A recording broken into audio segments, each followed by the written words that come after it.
All right, so I've been telling you how I've been laughing at certain moments that have gone on with the Mets season because it's gotten so bad. Again, laughing as, of course, it's a late game, so I'm not watching the whole thing. But when I find out that Chris Bryant, of all people, hits the 2 home runs and I watched the highlights this morning, I'm laughing because, once again, this is just what Mets world is. So Chris Bryant had been talked about to be a New York Met for how long? Months. Yeah. Months and months. Perfect fit. He's the guy. Instead, it ends up being Avi Baez, and I was fine with Baez. I like Baez. But still, of course, now as the Mets are limping into San Francisco with this 13-game stretch, and we were just hoping they could go 6-7 during, they are limp in at 0-3 already, and Chris Bryant is the guy hitting 2 home runs and sending them to 0-4 to start this 13-game trip. It's just, I mean, I said yesterday that until they give us a reason to talk about them again, I really don't even feel like saying the same stuff over and over again because they're just a bad team that is collapsing, and I don't think that they're going to have much of a chance at the postseason. But this was just, it was just comical that, of course, it was Chris Bryant last night that was carrying the load offensively for the San Francisco Giants. Yeah, and, it's another game where, you had opportunities. I mean, they take the lead, they give the lead right back, and then the Giants are really good. And I don't know how many people saw this coming, and then they go get the reinforcements, and they bring in a Chris Bryant. You get it wasn't a great start by Gausman. He was okay, he pitched 5 innings or so, but you get Rich Hill. I mean, he is what he is. He gave you a good few innings, and then that's over. They're not good. There's nothing else to say. I've said it for, it's got to be 6-7 weeks now, even when they were in first place. They're an average team. That's what they are. Right now, their record actually shows it as opposed to what it might have been, but they're missing a lot now, and I don't know how long you can go trotting out some of these guys like a Rich Hill, who I know you brought in at the deadline hoping to help, and maybe at some point he will, but they're just, I don't want to see dead team walk in because I don't know that that's fair. It's not like they've quit. They're just not as good as these they're not teams. Competitive against the best teams in baseball. That is the issue. They've had 4 games now against 2 of the best teams in the league, and they've lost all 4. And they've got how many now left? 9. You 9 left against those teams. 6-7, G. I mean, it's right. It's impossible. That's not going to happen now. So, especially against those 2 teams, and I know the poor 7-line Army people who have a great time, and Darren, our buddy, who organizes all of that, who was at the boat party on Friday, they're going out to L.A., and they're having a big thing. I mean, but that's just like Bloodbath City. It's like slaughterhouse.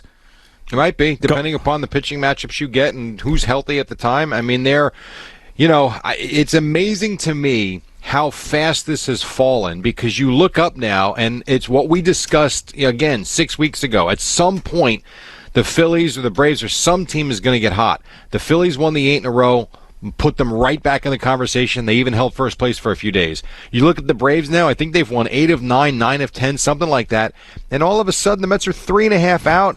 It's 3 in the loss column, and I don't know that the Braves are slowing down anytime soon. And with the Mets, with these 9 games, we talked about it. Make or break part of the season. Oh, right now, they're breaking pretty quickly. Yeah, and I saw this thing, and I these percentages, these win percentages things, I don't think there's a less impactful stat in sports than these win probabilities or over the long haul. So Fangraphs, I saw this stat on one of the highlight shows that the Mets back on July... I think the All-Star break, right? Yeah, right at the All-Star break. Yeah. That they had a 74% chance of winning the division at that point. What is it now? 12. Oh, I thought it was 6. Well, here's where the 6 was from. The 6 was from, that was the Braves' probability at that point of winning the division, 6%. And now that is over 70-something%. So, I mean, it's interesting to see how quickly it happened. But really, I mean, how could you put percentages on this stuff when you have no idea what's going to happen? Because all the assumptions are being, like, when those percentages were out there, Lindor was healthy, DeGrom was healthy. It was before the trade deadline. You can't come up with a percentage at that point when all those other factors haven't been filled in. And this is also why, and listen, I enjoy watching them. I'm sure they're good guys. This is why also when Pete Alonso tells you in a couple of weeks you're going to look back and laugh. Oh, well, we're laughing right now. Oh, yeah, we're laughing at Chris Bryant hitting the home runs. That's what we're laughing and when at. Dom Smith says, before the All-Star break, don't worry, the games matter after the All-Star break. Well, they all matter. You can't give games away in May. You can't give games away in June because now when you go through a tough stretch in July or August or wherever we're at, you are falling fast, and you need to turn it around really quick against the best teams in baseball, and they've shown no ability to do that. None. Yankees win again. Garrett Cole comes back from the COVID list. He was awesome. He touched triple digits. He was in the high 90s the entire night. He had that bulldog Garrett Cole thing going on. It was another high wire act against the Angels. You had Ohtani up in some key situations. You're able to strike him out, get him to fly out deep to right field. It was just another one of these Yankee wins where they were on the opposite side of it for so much of the season. And now this last month or so, they've been on the right side of it, and they head with the major momentum against the Red Sox. So it's everything you want as a Yankee fan right now with this team playing the way they are. You've got confidence that they'll close out these games, these tight games. You feel like they're going to win as opposed to blow it like they were in April, May, and June. And now it's time to gain some more ground on Boston, who comes in. Yeah, no question. And I know the Rays won last night. They won easy over Baltimore, so you don't pick up any ground there or any games. But I agree. It's a 2-1 game in the first inning, and it was a really well-pitched game throughout. There weren't too many. The Yankees had the bases loaded, nobody out at one point. I think was the 6th, where Stanton strikes out and Voit hits into the double play. But other than that, there wasn't a whole lot because both teams pitched well. You did get the really nice play by Davis in center field that probably, if he doesn't catch that ball, it's a tie game. He makes the play, and I don't want to call it agita-free because it was a 2-1 game, but I thought a pretty routine game for the Yankees. One they wanted to get, they get it, and now you got Boston. But I tell you, you go win 2 today. I mean, this team has really, I think you will say, turned the corner. And they are off and running because all of a sudden, while they're still trailing Boston and still trailing Tampa, they can make up some ground here and move past Boston with a good week. Yeah, I mean, they have to at this point. And Tampa's playing Baltimore this week. So correct. In Tampa, I believe. Yeah, you're not going to get much of anything out of the Orioles, of course, as we know. Matt Harvey pitched last night. I mean, that team is... there's some of these teams that are so bad for so long, and the Orioles have been probably the worst of the bunch. If you think about it. Yeah. Because even the Pirates had a couple All-Stars. They've got a prospect in Ke'Bryan Hayes. I mean, there's a couple of guys around.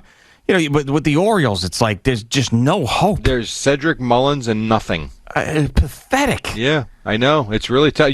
Before the season, and they do it in the NFL too, like every team is given a percentage to win the Super Bowl, the Stanley Cup, the NBA championship, the World Series. Do you know what the Orioles' percentage was to win the World Series when the season began? It had to be 0. I think it was 0.01. Yeah, it can't be officially 0 because they're in it. But yeah, as close to 0 as possible. 0.01. Yeah, it sounds about right to me. My God, and the Diamondbacks are horrific. I mean, look at what Baltimore and Arizona are. I mean, they're just terrible baseball teams. And then when you've got the long season with baseball, when you've got these slogs to the end, it's as bad as it gets. Right. Think about what Camden Yards is going to be like. And I went to Arizona a few years ago to a game, and I couldn't remember. It was amazing to me how dead of an atmosphere it was. Can you imagine what it's like being that bad? Were they 50 games under 500? Yeah, just about, yeah. Can you imagine being in Arizona in August when it's hot as balls, as we know, and you're going inside to watch a team that's 50 games under 500?